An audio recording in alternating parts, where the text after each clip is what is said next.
Bonjour Boker Tov, Shavua Tov. Une petite réflexion sur la première montée de Parashat Mishpatim.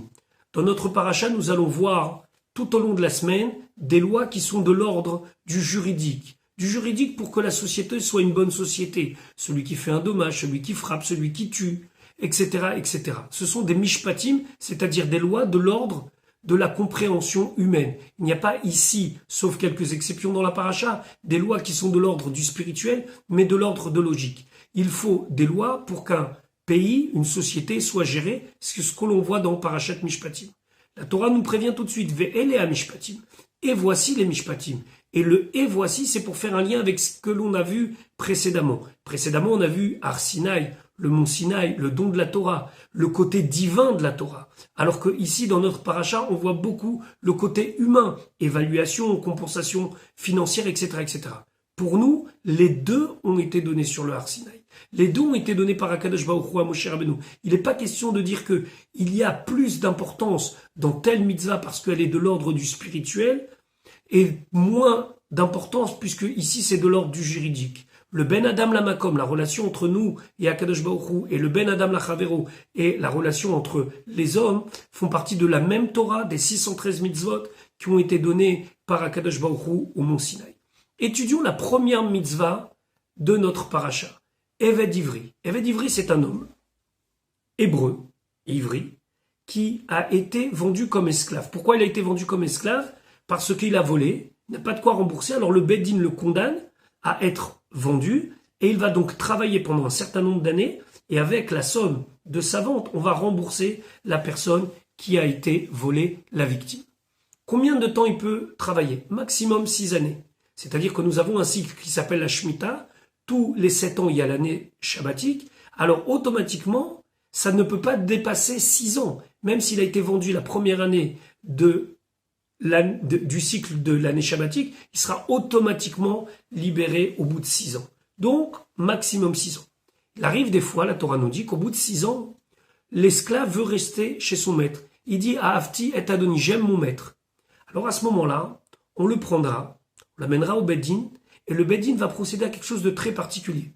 Le Beddin va prendre une espèce d'objet tranchant et va lui poinçonner l'oreille près de la mezouza, près du poteau de la maison. Pourquoi?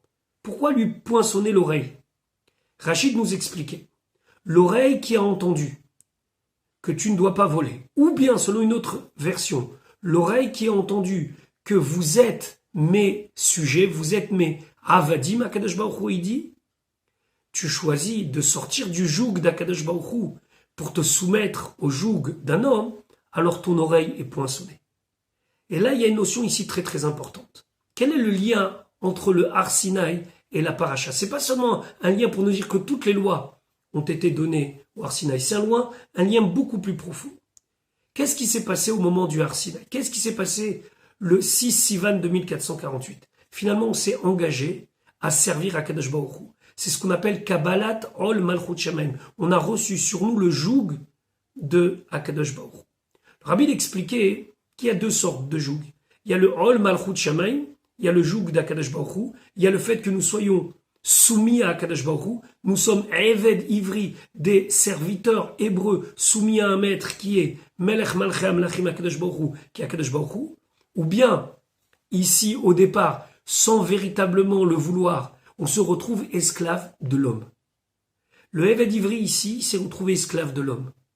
Le fait qu'ils veulent rester esclaves de l'homme, ça mérite une petite correction, celle de l'oreille. Comment? Alors que tu as entendu que ton maître c'est Akadosh Baruch Hu, tu préfères te soumettre à un homme, on te poinçonne l'oreille et tu continues de travailler maximum jusqu'au jubilé, jusqu'au Yovel. Ici, nous dit le Rabbi qu'il y a une réflexion beaucoup plus profonde.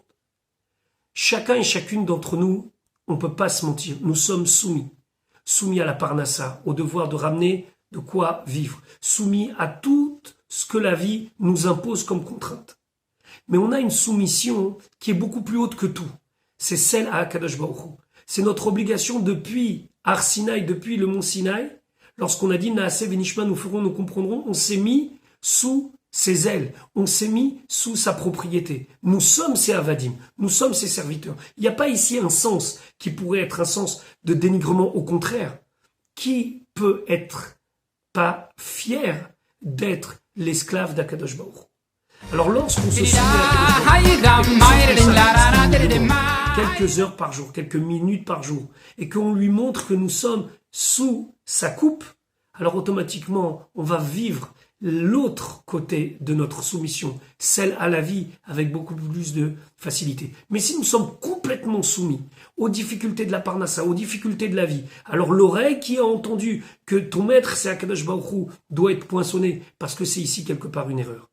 Nous sommes près d'Akadosh Baruch Hu. Et Akadosh Baruch Hu nous demande à ce qu'on se consacre à lui quelques heures, quelques minutes par jour.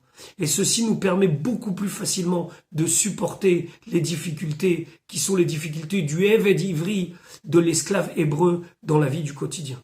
Alors, sachons qui est notre véritable maître, qui est notre véritable patron, et ceci va sûrement nous aider à supporter au quotidien toutes les difficultés de notre vie. Je vous souhaite une bonne journée, Bezrat Hashem à demain.